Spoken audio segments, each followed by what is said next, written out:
Title: Niko the Fox and the Sky Island Mystery. In the heart of the Emerald Forest, there lived a clever young fox named Niko. He had fiery orange fur, bright green eyes, and most importantly, a magical golden feather tucked behind his ear.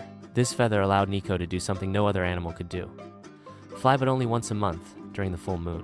One evening, as Niko soared above the trees, he spotted something incredible in the sky: a floating island made of clouds, waterfalls, and glowing mushrooms. That wasn't there yesterday, Niko said aloud, squinting.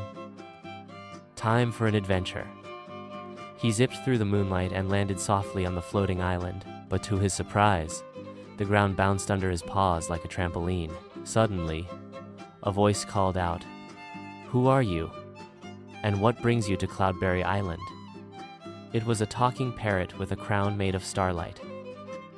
"I'm Niko the Fox. I came to explore," he said proudly. The parrot's name was King Paco, ruler of Cloudberry Island.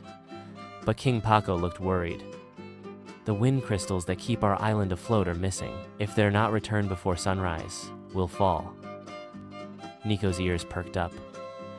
"Let me help. Yang, Clue, Yi, the hiccuping hurricane." First, Niko visited a stormy cave guarded by a dragonfly named Dizzy, who couldn't stop spinning.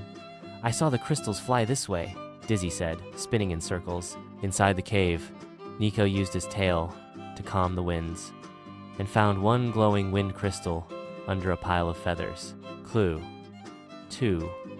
The Owl Who Forgot. Next, Niko found an old owl named Professor Hoot on a mountaintop made of marshmallow. I saw a crystal," he muttered, confused. Niko sang the owl a memory song, which he learned from a raccoon jazz band. And the owl remembered. He pointed to a rainbow flower where the second wind crystal was hidden. Final clue: the frozen feather. The last crystal was deep in an ice cave, guarded by a sleepy polar bear named Blubber. Niko tiptoed past, grabbed the glowing crystal hidden in a block of ice, and used his warm breath to melt it free.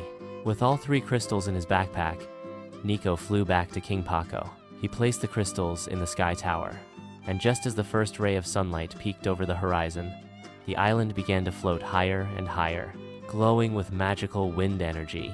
The animals of Cloudberry Island cheered and threw a celebration in Niko's honor, giving him a new gift: a silver feather that would let him fly whenever he wanted, not just on full moons. From that day forward, Niko became the Sky Guardian, watching over both the forest below and the skies above.